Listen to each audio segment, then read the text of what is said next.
I still remember the exact moment my life shifted. The office smelled faintly of coffee and polished wood, the sunlight slicing through the blinds in sharp lines across my desk. For over a decade, I had poured my blood, my sleep, and my sanity into Western technologies. Every contract I negotiated, every client I secured, every team I led, I had built this company from the ground up. And yet, in a single afternoon, all of it was under threat. I had always believed in loyalty.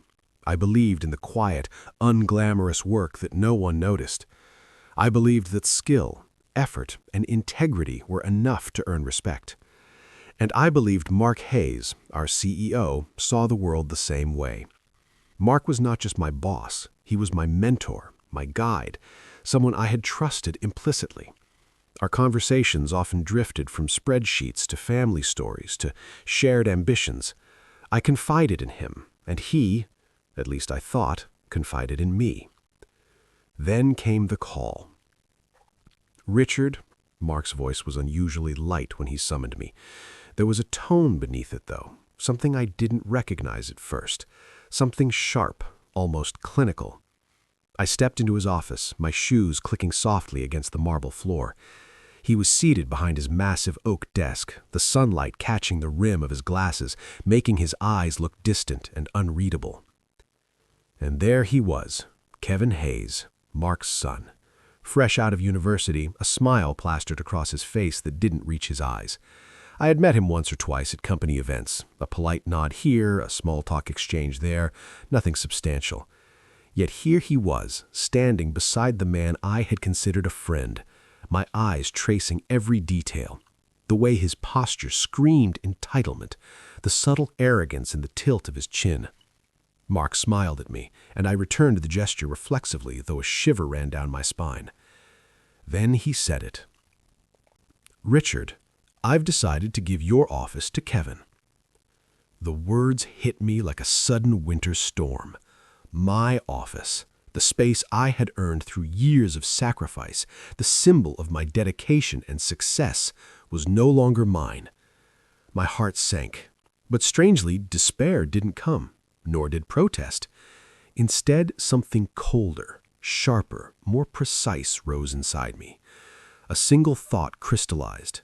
They would pay for this. Not in anger, not in rashness, but in the slow, calculated way that leaves scars invisible, yet unforgettable. I studied Kevin quietly as he took my former chair, oblivious to the weight of what he had been handed. He was reckless, inexperienced, and utterly unqualified. Every move he made in the first few days confirmed it. Clients were mismanaged, internal processes ignored, and the precision I had maintained for years started to fray under his carelessness. And yet I remained silent. Observation was my first weapon, patience my shield. I remember walking past the open-plan offices, hearing the murmurs of my colleagues. Some were confused, some were apprehensive, but all assumed the status quo was intact. Even Mark seemed blind to the cracks forming under his son's management. He leaned back in his chair, smiling as if everything was perfect, never noticing the slow, almost imperceptible failures stacking around him. I spent that first week watching, taking notes in my head, cataloging every mistake. Every mismanaged client, every overlooked report, every careless email, it all became fuel. The more Kevin failed, the more I realized just how vulnerable the company had become under his hands, and the more vulnerable he was, too. I didn't need to act immediately. Revenge is an art, I told myself. Precision and timing matter more than passion. Late one evening, alone in my old office, now Kevin's office, but the space still felt like mine, I went through the client portfolios. Names I had nurtured for years, deals that had required months of negotiation, strategic patience, and endless compromise. I could see the paths Kevin would take, the blunders he would inevitably make. Each one was a crack, a door I could open when the time was right. And so I waited. I observed. I planned. Betrayal has a way of clarifying the mind. Where once my focus had been on growth, innovation, and leadership, Now it was sharpened into strategy, patience, and retribution. Every polite conversation, every routine check-in, every casual remark from Kevin or Mark was cataloged and analyzed. How could I turn incompetence into leverage? How could I ensure that the arrogance of one man and the blind favoritism of another would crumble under its own weight? I also asked myself, quietly, almost as a meditation, if the tables were turned, what would you do? And I realized with a cold clarity that there was only one answer. I would wait. I would study. I would strike where it hurt most, where their pride, their wealth, their illusions of control would shatter silently but completely. That day, as the sun set and the office emptied, I lingered at the window, looking at the city skyline. The lights flickered on one by one, indifferent to human ambition, human betrayal. I felt a quiet thrill in my chest. They had underestimated me. They had assumed loyalty and competence could be replaced with bloodline and charm, but I knew better. And when the time came, they would learn the cost of their arrogance. This was the beginning, not of revenge itself, but of its careful preparation, and I would savor every step. The days after the announcement felt strangely hollow, almost unreal. The office hum carried a different tone, a subtle tension in the air that few noticed, but I did. Kevin, oblivious to the weight of the office he had been handed, moved through the corridors with a careless confidence, smiling at colleagues who weren't sure how to respond. Some nodded politely, some whispered quietly in corners. I walked among them silently, a shadow within the light, watching. Every small mistake, every skipped protocol, every slip of arrogance became a piece of the puzzle forming in my mind. Kevin's first week was a disaster hidden beneath a surface of corporate politeness. He missed deadlines he didn't even know existed. Emails went unanswered, projects delayed, contracts left unsigned. Even the most basic client follow-ups were ignored. I had seen carelessness before, but Kevin's incompetence was vast, almost artful in its unpredictability. The more he tried to assert himself, the faster the company began to wobble, silently, beneath the surface. And no one realized it yet. Not Mark, not the staff, not even Kevin himself. I started spending hours quietly revisiting every client I had personally nurtured. I opened old emails, notes, and reports. I reviewed financial statements and project updates that Kevin had already mismanaged, cataloging errors and weaknesses. Every piece of data became ammunition. Every overlooked detail became a stepping stone toward the revenge I was beginning to craft with precise, calculated patience. The art of vengeance is quiet, deliberate, almost invisible. Patience was my ally. Timing, my weapon. It wasn't enough to just watch. I had to test, observe, and calculate the exact way the failures would ripple outward. I began small, subtle moves that Kevin wouldn't notice. I'd offer small, private corrections in passing, framing them as guidance rather than interference. I knew he would ignore them or fail to implement them. And he did. Each ignored instruction, each missed opportunity, each careless choice only increased the fractures I was quietly observing. By the end of the second week, murmurs began circulating among the team. Clients expressed slight dissatisfaction. Projects were delayed, and whispers of inefficiency began floating through the office. Yet Mark remained blissfully unaware, convinced that his son's charm and education were enough to cover any minor hiccups. That was his mistake. That was my advantage.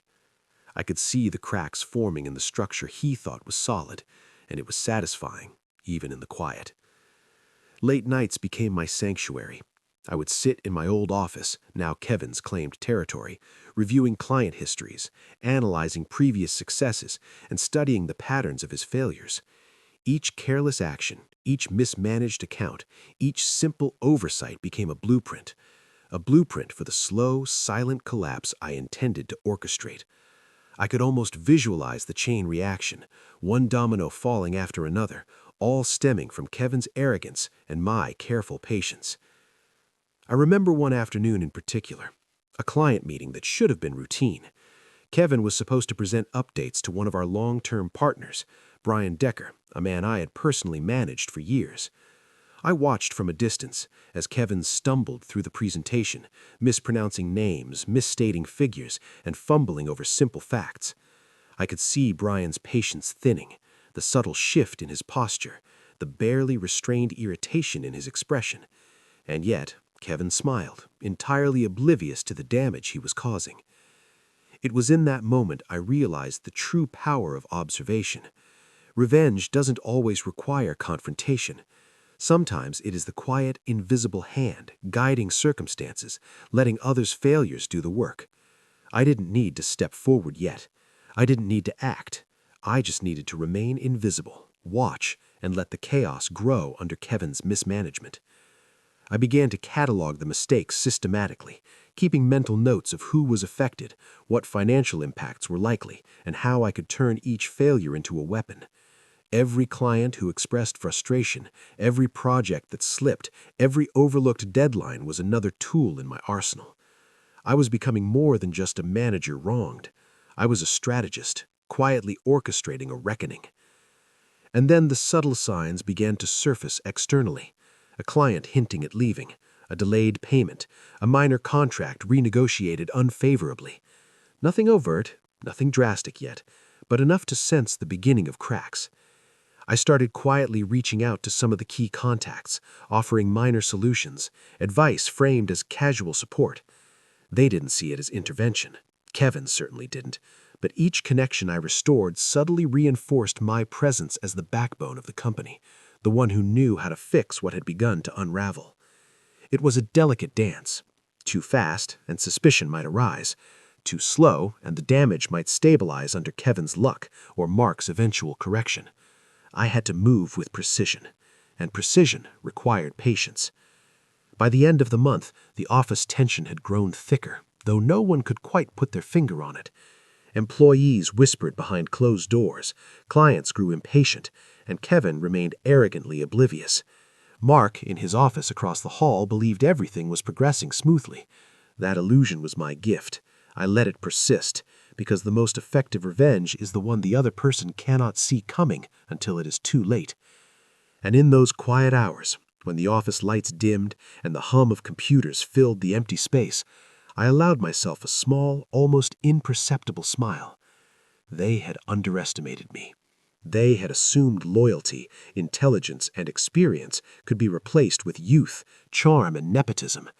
They were about to learn, in the slowest, most deliberate way possible, that such assumptions come at a cost they would pay in full. This was only the second week. The first layer of observation was complete. The foundation of my plan was laid. And as I looked out at the city skyline from the office window, I felt it, an exhilarating certainty that every careless move they made, every arrogance-fueled decision, would eventually become their undoing. The question wasn't if, it was when. By the start of the third month, the atmosphere in Western technologies had begun to shift. It was subtle, almost imperceptible to the untrained eye, but I felt it with every fiber of my being. Kevin's arrogance was starting to crack under the weight of his own mistakes, though he remained blissfully unaware. The office was a quiet storm. Each mismanaged email, each overlooked deadline, each mishandled client interaction, building into a low rumble of tension that no one could ignore. I had begun to take a more active role in steering the fallout, but always from the shadows. I didn't need to confront Kevin directly. Confrontation was unnecessary when the chaos was already his doing. I carefully positioned myself as a silent stabilizer, a discreet consultant whose advice went unacknowledged by Kevin, but followed instinctively by clients and staff. Every interaction became a chess move. Every suggestion, every minor correction, every casual reminder was calculated to maximize the cracks without alerting anyone to my deliberate orchestration. It was fascinating, almost intoxicating to watch Kevin struggle. I remember one particular incident with the Thompson account, a client I had personally nurtured for over 3 years. Kevin had been left to manage the project alone, and in his carelessness, he miscommunicated critical deadlines, sent incomplete proposals, and failed to follow up on urgent concerns. When I stepped in quietly, offering solutions only I knew could salvage the situation, the client's relief was palpable. And yet, Kevin remained unaware of the role I had played, convinced he had handled it himself. The irony was delicious. Internally, I cataloged every failure. I recorded every missed opportunity, every mismanaged detail, every hint of dissatisfaction.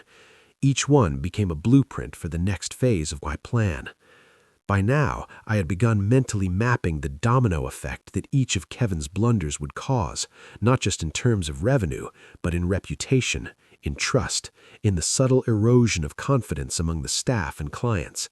This was the silent power of carefully curated revenge. It doesn't roar, it seeps, and eventually it breaks the foundation beneath you. One afternoon, I caught Kevin making a critical error with a major financial report. Numbers that didn't add up, missed signatures, critical approvals left unsigned. The potential fallout could have been catastrophic, but I remained calm, taking notes mentally, imagining how each mistake would be traced back, how the pattern of incompetence would appear undeniable once the evidence was collected. The satisfaction wasn't in exposing him immediately. It was in knowing that the trap was being set perfectly, invisibly, so that when the time came, it would be unstoppable. Meanwhile, I began subtly reaching out to select clients, quietly reinforcing their confidence in the company, but only in ways they wouldn't associate with me directly. I would phrase advice as general guidance, casual suggestions, solutions offered in passing. Each interaction was designed to protect the company's core value without alerting Mark or Kevin to the fact that their management was faltering. This dual role, observer and invisible savior, was intoxicating, and I allowed myself to enjoy the tension of the game. Psychologically, Kevin began to reveal cracks I hadn't seen before. His overconfidence turned into impatience. Simple mistakes led to frustration. Frustration led to rash decisions. I could almost predict his next misstep before it happened, and when those missteps affected client relations, internal processes, or project timelines, I quietly documented the fallout, letting the narrative of incompetence unfold naturally. No one could accuse me of interference. No one could see the strategy beneath the chaos. Mark, still blinded by familial pride, continued to compliment his son in casual meetings, never suspecting that the very stability he had believed he had built was dissolving beneath his eyes. There was a cruel beauty in watching his arrogance remain intact even as the consequences of his favoritism spread quietly across the company. I often wondered if he would ever connect the dots, or if he would remain blissfully ignorant until the final, undeniable proof forced him to face the reality he had ignored. The tension in the office began to affect others as well. Junior staff were confused, mid-level managers hesitant, and whispers of dissatisfaction floated in corners. Kevin noticed some of the quiet unrest, but instead of understanding the pattern, he lashed out in subtle ways, making decisions that only accelerated the unraveling. Every choice he made was a domino falling, and I was watching them line up perfectly for the inevitable collapse. Late at night, when the building was silent and I had the office to myself, I often reviewed the cumulative damage in my mind. Each error, each failure, each misjudgment was a step closer to the revelation I had been building toward.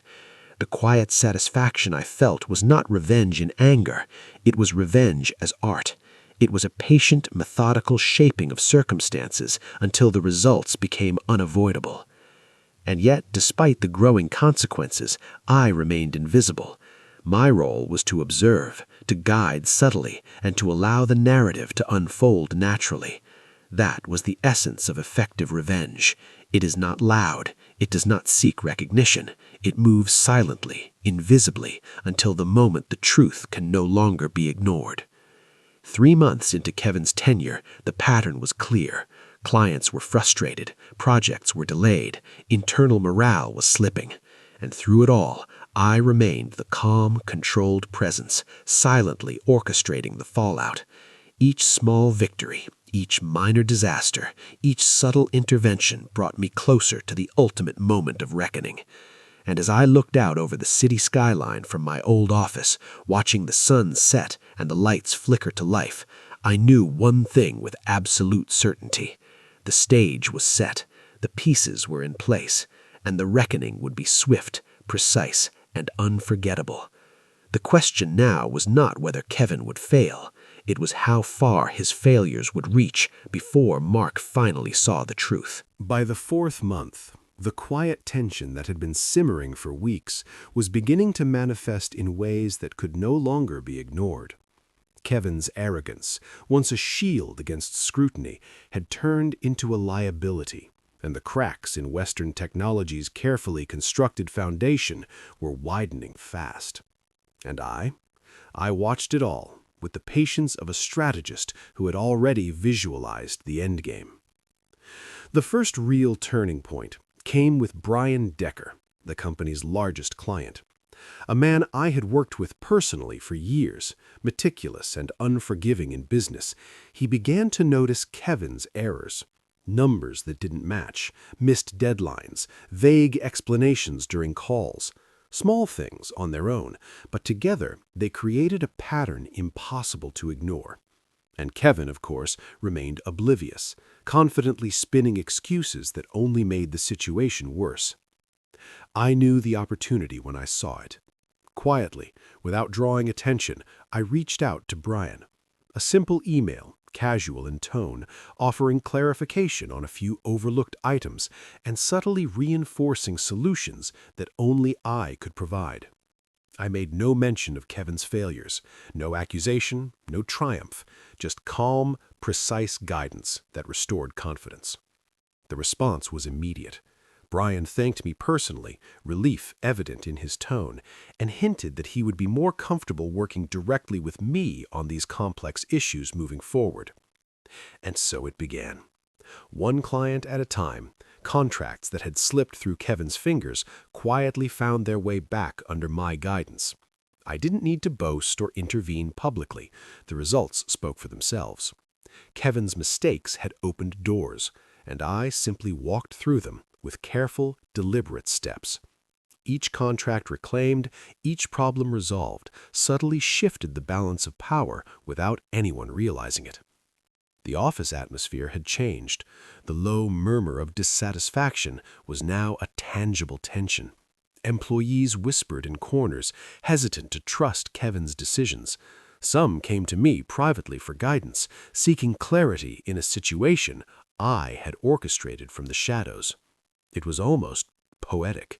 The very incompetence that Mark had chosen to ignore was now undermining his authority. Yet he still smiled, still praised Kevin, still believed the company was secure.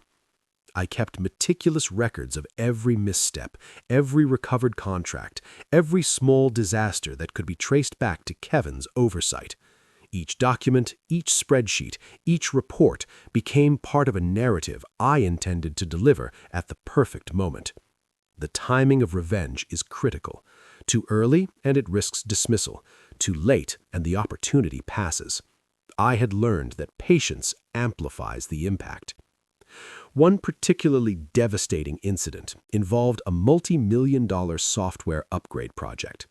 Kevin had miscalculated timelines, miscommunicated responsibilities, and overlooked critical client requirements.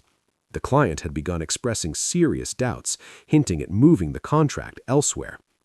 I stepped in silently, offering precise solutions, adjustments only I knew could be executed flawlessly.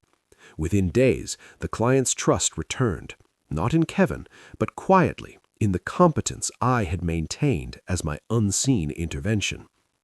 It was subtle, almost invisible revenge, but its effect was cumulative and undeniable.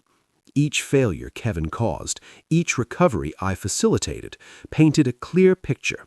Loyalty, intelligence, and experience cannot be replaced by nepotism. The consequences were no longer theoretical. They were happening in real time, affecting revenue, reputation, and internal morale. I watched Mark's reactions with growing fascination. He remained blind to the orchestration behind the scenes. He praised Kevin for minor efforts, unaware that each so-called achievement was actually a patch on mistakes that could have caused millions in lost revenue. The irony was exquisite. The very trust and pride he placed in his son were being systematically dismantled, one unnoticed failure at a time. Meanwhile, the office had become a psychological battlefield.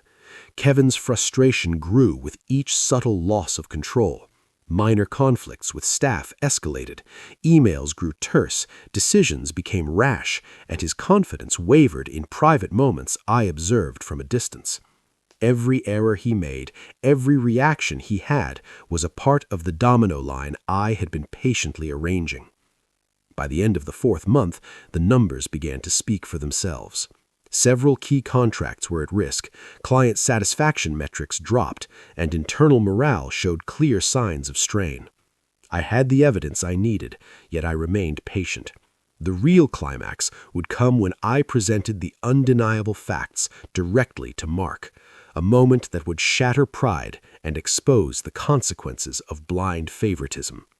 But for now, I allowed the quiet tension to grow.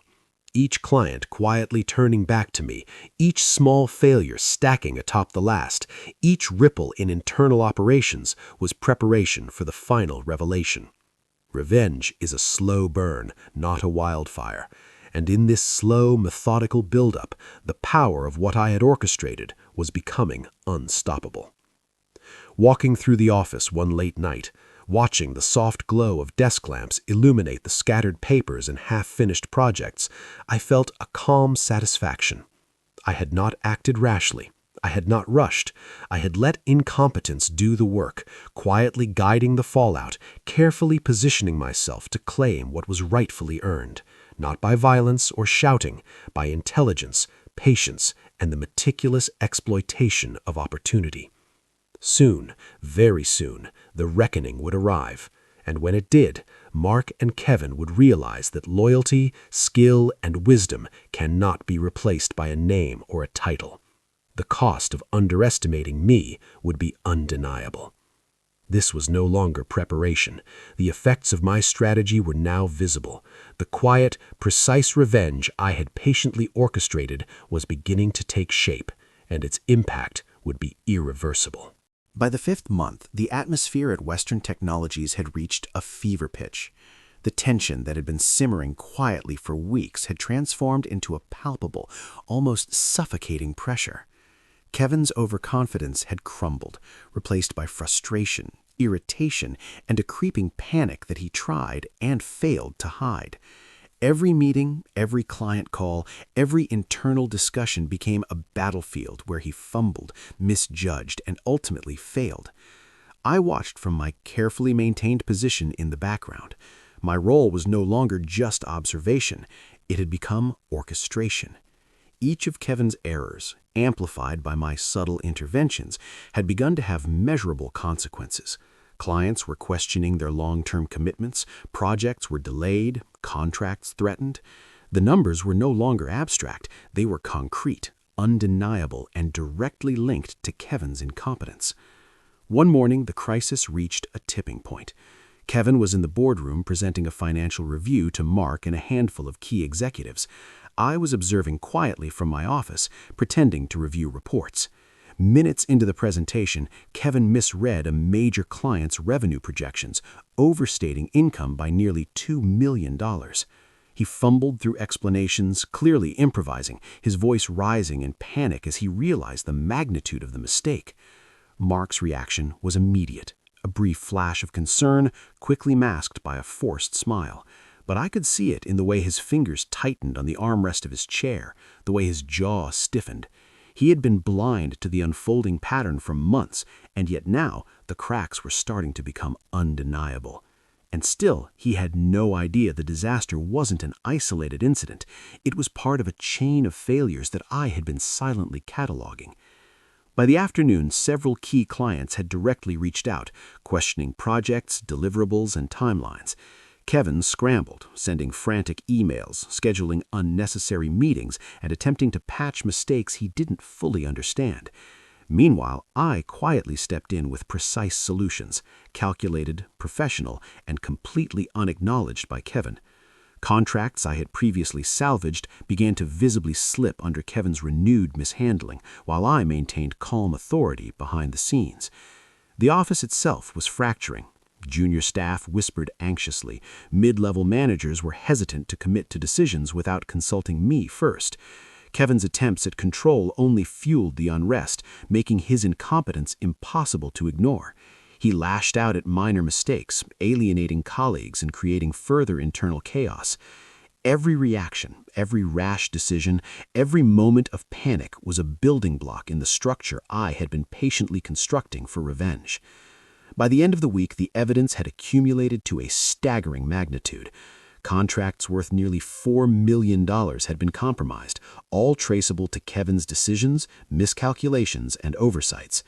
Mark, now visibly unsettled, was unaware that the numbers were not random misfortune. They were the direct result of the blind favoritism he had shown toward his son. I chose that moment to act. Calmly, methodically, I compiled the reports, cross-referencing each error, each lost contract, each mismanaged client interaction. Every detail was precise, undeniable, and unacknowledgeable. When I finally entered Mark's office and laid the documents before him, I did not speak immediately. I let the papers speak. The silence stretched, thick and heavy. Mark's face turned pale as he scanned the report. He began to stammer, his usual arrogance shattered by the weight of the evidence. Kevin, standing nearby, looked bewildered, unsure how the situation had escalated so far beyond his understanding. And for the first time, Mark's pride, so carefully guarded for decades, cracked under the undeniable truth. I don't understand," he began, his voice trembling slightly. "You don't have to," I said, calm, precise. "The numbers tell the story."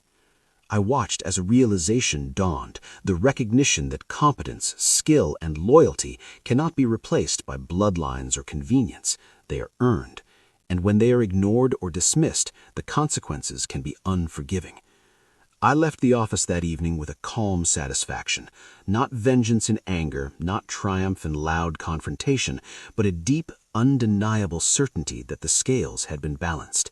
The reckoning had been delivered, and it had been delivered silently, precisely, and with the weight of inevitability.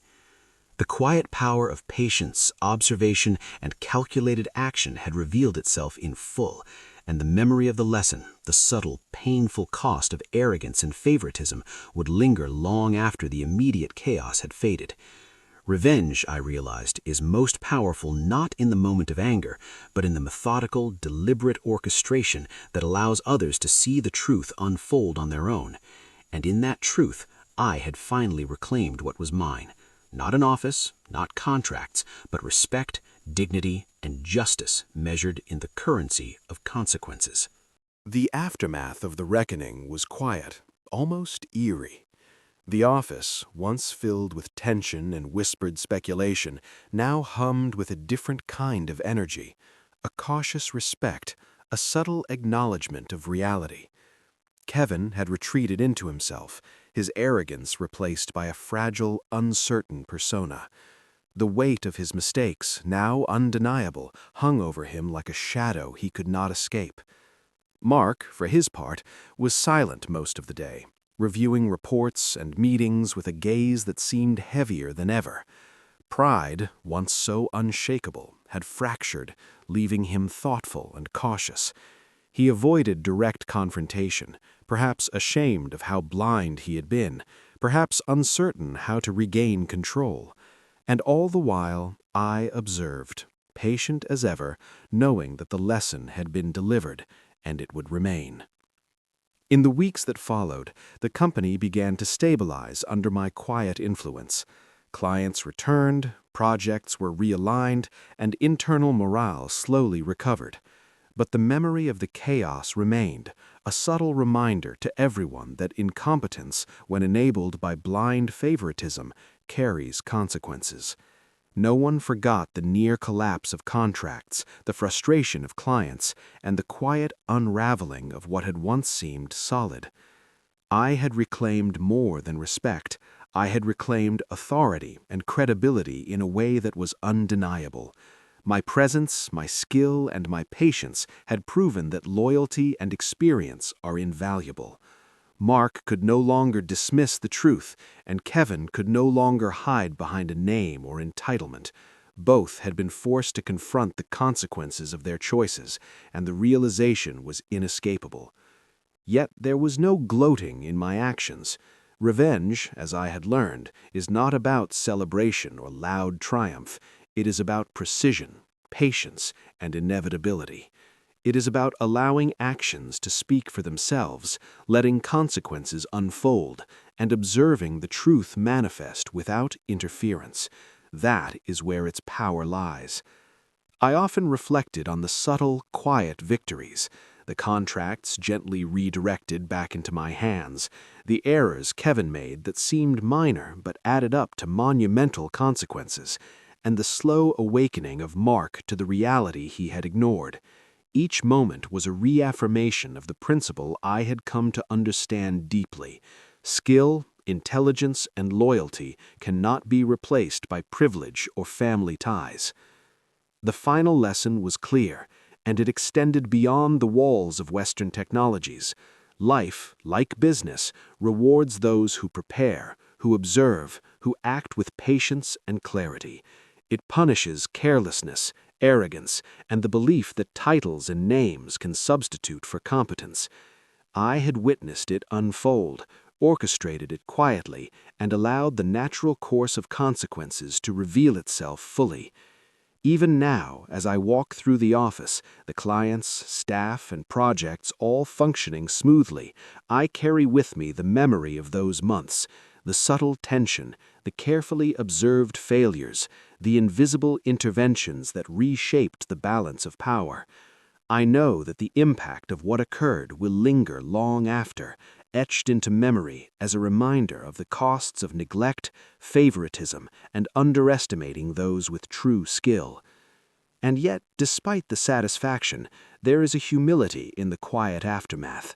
Revenge, when precise and deliberate, teaches patience, restraint, and the value of strategic thinking. It is not about anger or destruction. It is about restoring balance, correcting injustice, and ensuring that lessons are learned in a way that is both inevitable and unforgettable. As I look back on those months, I realized that the greatest reward was not in the moment of confrontation, nor in the exposure of incompetence. It was in the knowledge that patience, observation, and careful action had delivered justice in its purest form. Mark and Kevin had been forced to face the consequences of their choices, and I remained composed, deliberate, and effective throughout. In the quiet aftermath, I understood fully that real power lies in preparation, foresight, and the calm execution of a plan. Revenge is sweetest when it is invisible, inevitable, and perfectly timed. And in the corridors of Western technologies, in the careful restoration of order, and in the lessons silently absorbed by those who had once overlooked competence, that principle had been proven without a single word of confrontation. I had reclaimed more than respect, more than authority. I had reclaimed justice. And the company, the clients, and even those who had once doubted me now understood, without question, that loyalty, skill, and intelligence cannot be replaced by privilege or arrogance, not by a name. And that truth, silent yet undeniable, is what lingers longest of all.